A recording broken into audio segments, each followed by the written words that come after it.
নাটোর জেলায় প্রচুর পরিমাণে ঠান্ডা জ্বরে আক্রান্ত হচ্ছে সকল বয়সী মানুষদের। ছোট বড় কোনো কিছু দেখছে না, একঢালা ঠান্ডা কাশিতে আক্রান্ত হয়ে যাচ্ছে। আমাদের ছোট্ট পিচ্চি বুড়িটাও ঠান্ডা জ্বরে আক্রান্ত হয়েছে। শুধু পিচ্চি বুড়িটা না, পিচ্চি বুড়ির পরিবারের সবাই ঠান্ডা জ্বরে আক্রান্ত হয়েছে। তো আমি বুড়িদের বাসায় যাচ্ছি একটু বুড়িকে দেখতে। সে বিছানা থেকে উঠতে পারছে না, ছোট্ট বাচ্চা তো, তারপরেও বিছানা থেকে উঠতে পারছে না।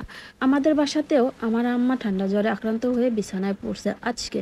জানি না আল্লাহ কি করবে আমাকে। আমি আলহামদুলিল্লাহ এখনো ভালো আছি এবং আমার বাবাও আলহামদুলিল্লাহ ভালো আছে। তো বুড়িদের বাড়িতে যাইতে দেখেন কত পানি আর কাদা পেরিয়ে আমাকে বুড়ির বাড়িতে যাইতে হচ্ছে। তো কথা বলতে বলতেই চলে আসলাম বুড়িদের বাড়ি। এই যে এটাই হলো বুড়িদের বাড়ি। এর আগের ভিডিওতে আপনাদেরকে আমি বুড়িদের বাড়ি ঘুরে দেখাইছি। আর বুড়ি মূলত আমার ভাতিজি হয়, আমার বড় আব্বুর ছোট ছেলের মেয়ে। এটাই হলো আমাদের হচ্ছে বুড়িদের বাড়ি। সো হ্যালো এভরিওয়ান, আসসালামু আলাইকুম। কেমন আছেন সবাই? আই হোপ ভালো আছেন। আমি আল্লাহর অশেষ রহমতে অনেক অনেক ভালো আছি, আপনাদের দোয়া ভালোবাসায়। তো এসেই দেখি বুড়ির মা পিঠা বানাচ্ছে। তো অনেক মজা করলাম, ফান করলাম। আসলে এই চিতই পিঠা কিন্তু আমার অনেক অনেক ফেভারিট, আমার অনেক পছন্দের এই চিতই পিঠা। শুধু আমার না, আমার পরিবারের সবার, আমার মা বাবা সবারই এই চিতই পিঠা অনেক অনেক পছন্দ করে।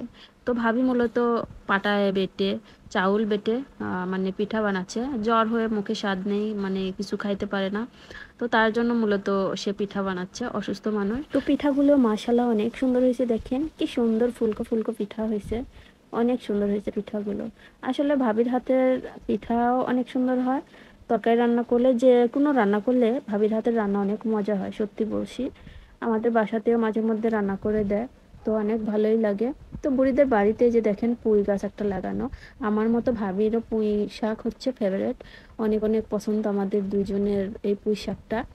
তো ভাবির বাড়িতে অনেক গাছপালা লাগানো আছে, মানে ফুল গাছ, ঔষধি গাছ, অনেক গাছ লাগানো আছে আর কি, আমার ভাইয়া লাগায়। তো এবার চলেন বুড়িকে দেখে আসি। বুড়িকে দেখতে এসে বিভিন্ন কিছু দেখে বেড়াচ্ছি। আসলে বুড়ি ঘুমাচ্ছে, এসে দেখি ওর আম্মু বলছে যে বুড়ি ঘুমাচ্ছে। তো ঘরের মধ্যে ঢুকে লাইট দিতে বুড়ি জায়গা পেয়ে গেছে। এই যে দেখেন বুড়িটা একদম শুকায় গেছে অসুখে, জ্বর হইলে আসলে মানুষ একদম, মানে বড় মানুষেরই যে অবস্থা খারাপ হয়, তো বাচ্চা, ছোট বাচ্চা খায় না, কিছু করে না। তো এই যে দেখেন বুড়ি কত শুকায় গেছে, দেখছেন? আজকে 15 থেকে 20 দিন। তো আমার ভিডিওতে বুড়িকে আনা হয় না, বুড়ি ওর নানার বাড়ি গেছিল। নানার বাড়ি থেকে এসেছে, আজকে 2 দিন হচ্ছে। তো এই 2 দিনের মধ্যে আমাদের বাড়িতে আমি ঘুমিয়ে থাকি, তখন যায়। আমার সাথে সেরকম ভাবে দেখাও হয় না। তো এই জন্য ভাবলাম যে ওদের বাড়িতে যায় একটু বুড়ির সাথে দেখা করে আসি। তো কথা বলতে বলতে আজকে বাড়ি চলে যাই। সবাই ভালো থাকবেন, সুস্থ থাকবেন। আল্লাহ হাফেজ, টাটা, টেক কেয়ার।